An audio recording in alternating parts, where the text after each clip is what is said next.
When I started this channel, a couple of friends suggested I put the running guy from Subway Surfers to make it less boring. So here we are, let's recreate a basic version of the Infinite Runner game. This game is rendered with HTML and CSS because 1. I wanted to give it a try, 2. It should lower the entry barrier for the JavaScript part. Although I generally discourage it for real-time games and prefer using Canvas, it was a fun experiment. The main drawbacks are obvious, it's less efficient and the perspective isn't totally correct. To get started, download the project link from the description and follow along if you'd like. But first, let's address a couple of implementation details. In the game, we have an infinite number of levels. In each of them, we spawn 30 entities. Every 6 entities, we change the spawning direction to keep it exciting. For example, if we were on the floor in the middle lane, we can go to the left, to the right, or up. 3 options with equal probabilities. The road is an HTML element with a background texture. The trick to a 3D render is 1. A wrapper element with a CSS perspective, and 2. Rotating the road around the x-axis. Now, the challenge is that we have to move and render everything accordingly. The objects in the front are bigger on the screen than the objects in the back. Also, as you can see, even though they are on the same lane with the same x location, they are rendered at different x positions on the screen. The same is true for the first lane, but not for the middle one. To recreate this perspective in JavaScript, we need to project the 3D location to the 2D location on the screen. So go from XYZ to XY scale. How? We need to complete the very same rotation by 60 degrees, scale objects according to the CSS perspective, and finally multiply everything by the scale. Don't worry if it's unclear, this will be just a single helper function. Aside from it, we always use a 3D position, and ironically, it makes everything incredibly easy. Okay, so let's get started, and from the JavaScript file I removed everything except for the constants. Let's create a single view object where we will store all of the HTML elements we'll use throughout the project.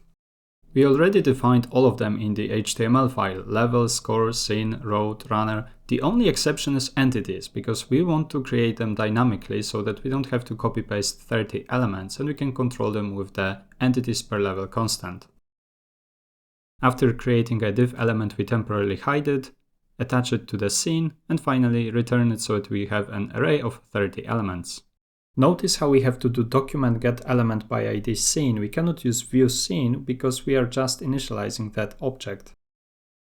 If you watch my videos, you know that I always start by initializing the state, so all the game data that is necessary for it to progress, to update the game logic, and to render it. So here we have the game data such as is the game over, what's the level progress, the score, speed, game progress overall. For the runner, of course, we want the 3D position, but also the lane, because the jump to the lane isn't immediate and it still takes some time for the X to catch up to the current lane, and also the vertical speed so that we can jump. For the entities, of course, we need an array of 30 objects, but for now it can be uninitialized. And that would be it when it comes to the state, at least for now.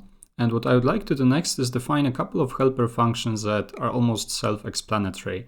Project, as we said, allows us to convert a 3D location to a 2-dimensional plane, so our screen. And we'll use the equations as we said earlier.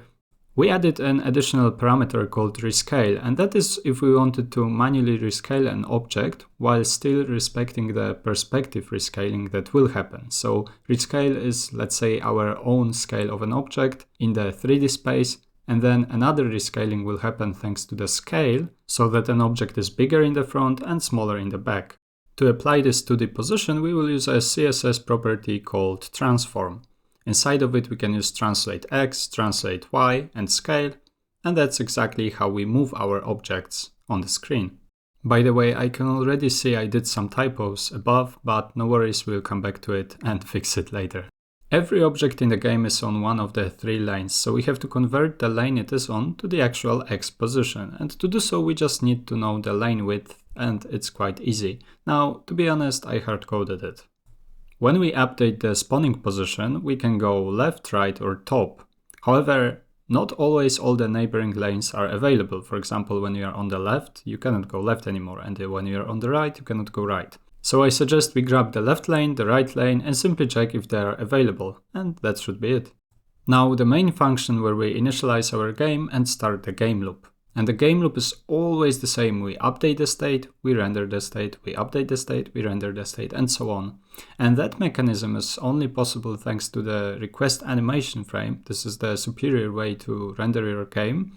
And you also gain the access to the time at which the current frame happens. Thanks to it, you can calculate delta time, dt, so the time between two frames, and you should always update everything accordingly or proportionally to that delta time. So the speed, the position, everything should be updated and multiplied by delta time. Now let's create the function update. Let's also create the function draw. We can grab everything from the state and just start rendering it onto the view. So if the game is over, we don't do anything, to be honest, we can just return. When it comes to the score, we can update the text directly. Same for the level. We can just do it every single frame, though probably not the most efficient.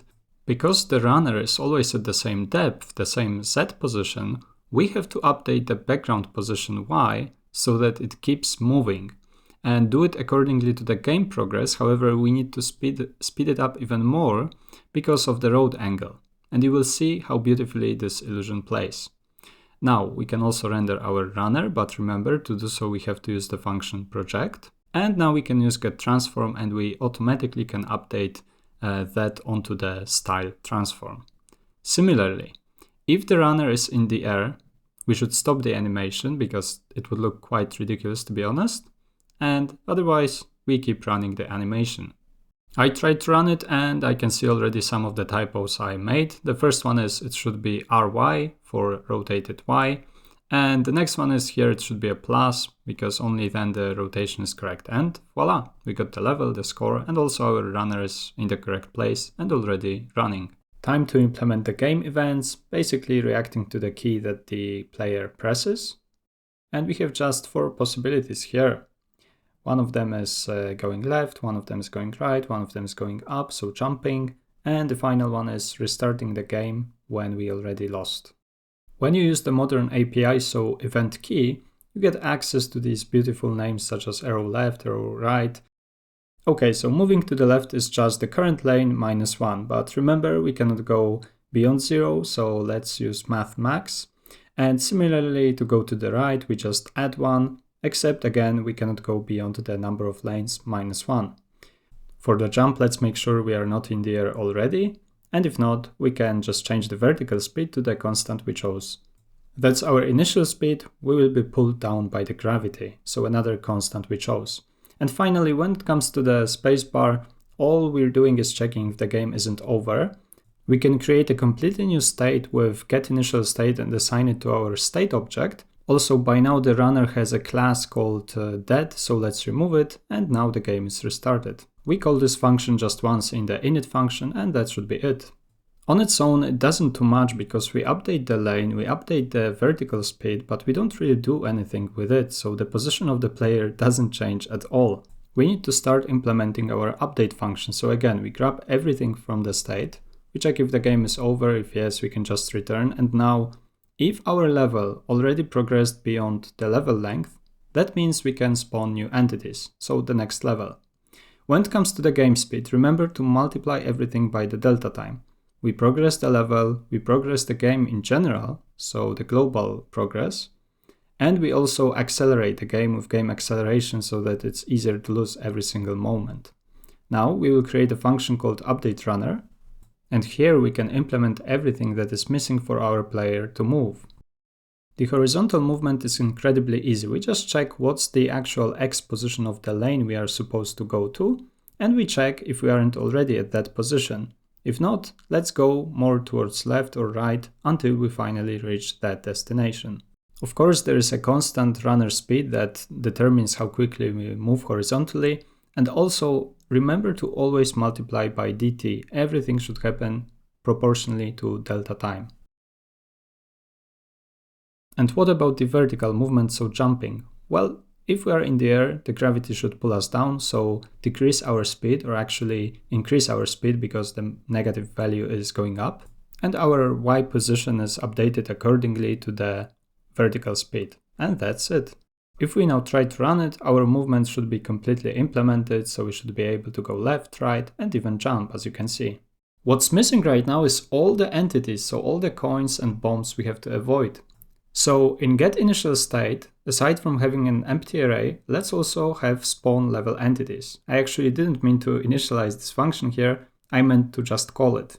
Now let's initialize it. What we have to do is insert 30 objects into our state entities array. We have to start with the initial spawn position, and I suggest lane 1, so the middle one, y0, and initial z that we declared in the constants. Every single time we spawn level entities, we upgrade our level, and we also set level progress back to 0. Now let's have an array where we insert every single element. Remember that every 6 objects we want to change the spawning direction so that it's at least somewhat exciting of a series of objects. So we will handle it there. And aside, let's randomly choose if the current entity is a coin or a bomb. There is, I believe, 70% chance for it to be a coin, so just sometimes you get the bombs. And now let's grab the spawning position and actually insert our object. So no surprise here, the lane determines the x position and we know the y and z. Now all the data we need to insert per entity is the index, though to be honest we don't even need it, the type if it's a coin or a bomb, the position, and the def timer. When the def timer is bigger than 0, it just means the entity is already dead and it's just disappearing from the screen. The biggest mistake from the entire video is that I'm also restarting the view from this function. This should not be here. Finally, every single object is closer to the runner, so we update the Z position. And now if we try it, we're not going to see much because we did not really handle the entities in the draw function. So let's do it right now. We iterate all the entities in the state, and we will call a newly created function drawEntity.